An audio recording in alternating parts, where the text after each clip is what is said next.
ദൈവ തിരുനാമത്തിന് മഹത്വമുണ്ടാകട്ടെ. ഇന്നത്തെ ദൈവവചന ചിന്തയ്ക്കായി യോബിൻ്റെ പുസ്തകം 14 അധ്യായം 7 വാക്യം, ഒരു വൃക്ഷമായിരുന്ന പ്രത്യാശയുണ്ട്, നമ്മൾ തിരുവചനത്തിൽ വായിക്കുന്നത്.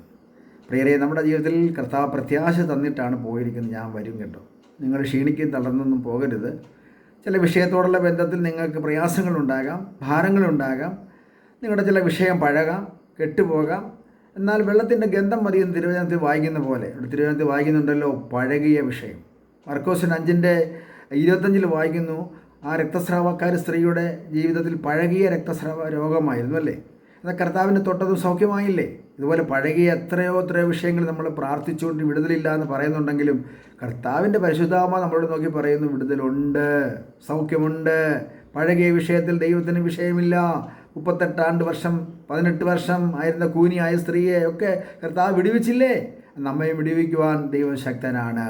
കെട്ടുപോയാലും കർത്താവിൻ്റെ സന്നദ്ധിയിൽ മാർത്ത വന്ന് കർത്താവിനോട് പറയുകയാണ്, കർത്താവെ, നീ ഇനി വന്നിട്ടും വലിയ കാര്യമൊന്നും ഉണ്ടായിരുന്നില്ല, ഇനി ഒന്നും ചെയ്യാനില്ലല്ലോ. കാരണം നാറ്റം വെച്ച് തുടങ്ങി, 4 ദിവസമായല്ലോ, അതുകൊണ്ട് ഇനിയൊന്നും പ്രതീക്ഷയില്ല. ഇനി കർത്താവ് പറഞ്ഞു അല്ലേ, യോഹന്നാൻ 11:39 വായിക്കുന്നു, കല്ലു നീക്കുവീൻ. കല്ലു നീക്കി, വിടുതൽ കണ്ടു അല്ലേ.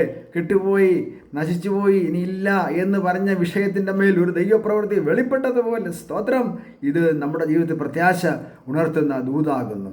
കർത്താവിൻ്റെ വചനം യോബിൻ്റെ 14:9 വായിക്കുന്നു, ഗന്ധം മതി, വെള്ളത്തിൻ്റെ ഗന്ധം മതി അത് വളരാൻ അല്ലേ. അപ്പോൾ കർത്താവിൻ്റെ ഒരു വാക്കുമതി, സർവശക്തനായ ദൈവത്തിൻ്റെ വാക്കുകൾ. ആമേൻ. അബ്രഹാമിനോട് ദൈവം അരുളി ചെയ്തു, നിനക്ക് പുത്രോത്പാദന ശക്തി ഞാൻ നൽകിയിരിക്കുന്നു അല്ലേ. അവൻ്റെ മേൽ ദൈവശക്തി വ്യാപരിച്ചു, അവന് പുത്രോത്പാദന ശക്തി ഉണ്ടായി. ആമേൻ അല്ലേ. എന്നിട്ട് യാക്കോബിനോട് ദൈവം എന്ന് പറയും, ഇസ്രായേലിനോട് പറയുന്നു, ദൈവജനത്തോടൊക്കെ ദൈവം പറയുന്നു, നിങ്ങൾക്ക് വിടുതലുണ്ടെന്നാണ്. അങ്ങനെ നമ്മുടെ ജീവിതത്തിൽ ദൈവം വിടുതൽ തരുവാൻ പ്രത്യാശയുടെ ആലോചന തന്ന് കടന്നുപോയ കർത്താവ് നമ്മളോട് പറയുന്ന ദൂത്, നമുക്കൊരു വിടുതലുണ്ട്. ചെങ്കടൽ വിടരാൻ പ്രിയരെ ഒരു വടിമതിയായിരുന്നു. മിദ്യാന്യരെ ഓടിക്കാനൊരു തീ മതിയായിരുന്നു. പത്രോസിനെ വിടുവിക്കാനൊരു ദൂതം മതിയായിരുന്നു അല്ലേ.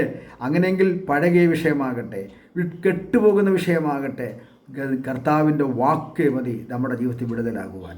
വിടുതലുണ്ട്. അതുകൊണ്ട് ദൈവസന്നദ്ധിയിൽ സ്തോത്രം ചെയ്ത് പ്രാർത്ഥിക്കാം, കണ്ണുകളെ അടയ്ക്കാം. പരിശുദ്ധ പിതാവേ, മാറ്റമില്ലാത്ത തിരുവചനം അനുഗ്രഹിച്ച് തന്നതിനും സ്തോത്രം. നാമത്തെ മഹത്വപ്പെടുത്തിയാലും യേശു ക്രിസ്തുവിൻ്റെ നാമത്തിൽ തന്നെ. ആമേൻ.